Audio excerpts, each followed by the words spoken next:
প্রচণ্ড এক শীতের রাত। এক বৃদ্ধ লোক সফরের জন্য এক শহর থেকে আরেক শহরে যাচ্ছিলেন। রাত অনেক গভীর হয়ে যাওয়ায় সে চিন্তা করল,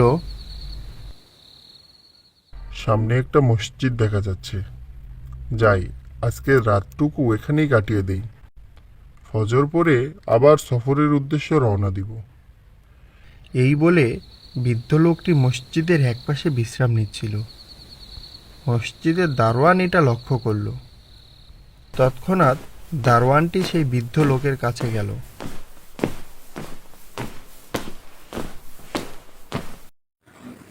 এই, কে আপনি? এখানে বসে আছেন কেন? এইখানে তো বসা যাবে না। ওঠেন ওঠেন। বাবা, বাহিরে তো অনেক শীত, তাই এখানে একটু আশ্রয় নিয়েছি। রাত পোহালেই এখান থেকে চলে যাব। তাছাড়া আমি তো ফজরেরও মুসল্লি। মসজিদ রাত কাটানোর জায়গা না, এখানে থাকা যাবে না। আপনি চলে যান। বৃদ্ধ লোকটি উপায় না পেয়ে চলে গেল। অনেকটা পথ হাঁটার পরে অন্ধকারের মাঝে একটি দোকান দেখতে পেল।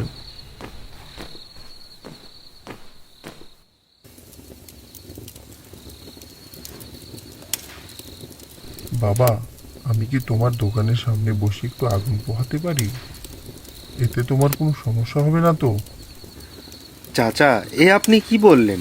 এই শীতের রাতে আপনি আমার দোকানের সামনে বসে আগুন পোহালে এতে আমার কি সমস্যা হতে পারে?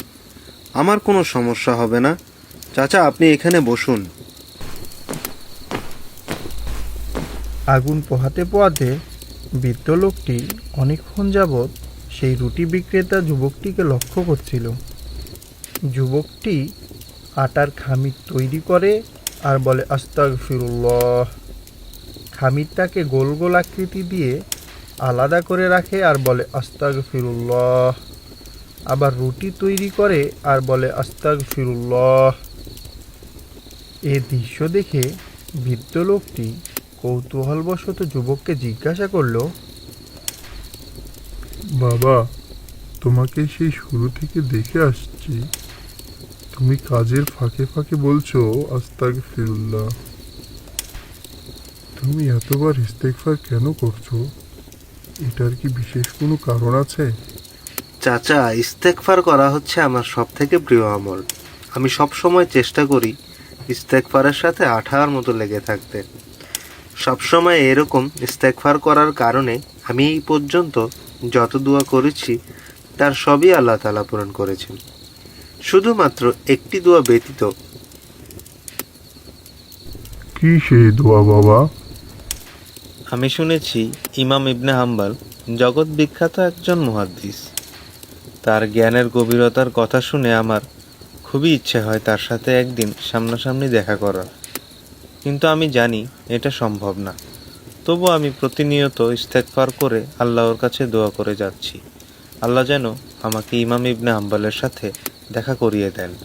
শুধুমাত্র এই দোয়াটি ব্যতীত আল্লাহ তাআলা এখন পর্যন্ত আমার সব দোয়াই কবুল করেছেন, আলহামদুলিল্লাহ। যুবকের মুখে এই কথা শুনে বৃদ্ধ লোকটি হু হু করে কাঁদতে লাগলেন। কান্না বিজারিত কণ্ঠে তিনি যুবকটির হাত ধরে বললেন, বাবা, তোমার এই দোয়াটিও আল্লাহ তাআলা কবুল করেছেন। তোমার দোয়া কবুলের জন্য আল্লাহ তাআলা বুঝি আমাকে টেনে হেঁচড়ে এখানে নিয়ে এসেছেন। যাকে দেখার জন্য তুমি দোয়া করছিলে, আমি সেই ইমাম আহমেদ ইবনে হাম্বল। যুবকটি তার সামনে থাকা ইমাম আহমেদ ইবনে হাম্বলের পরিচয় জানতে পেরে নিজের আবেগ আর ধরে রাখতে পারল না। আল্লাহ তাআলার কৃতজ্ঞতায় দুজনের অন্তর ভরে গেল। দুজনেই আল্লাহ তাআলার নিদর্শন দেখে তার প্রতি শুকরিয়া আদায় করল। সুতরাং বোঝা গেল, প্রতিদিন আস্তাগফিরুল্লাহ পাঠের মাধ্যমে এমন দোয়াও কবুল হওয়া সম্ভব যা আমাদের কল্পনাতীত।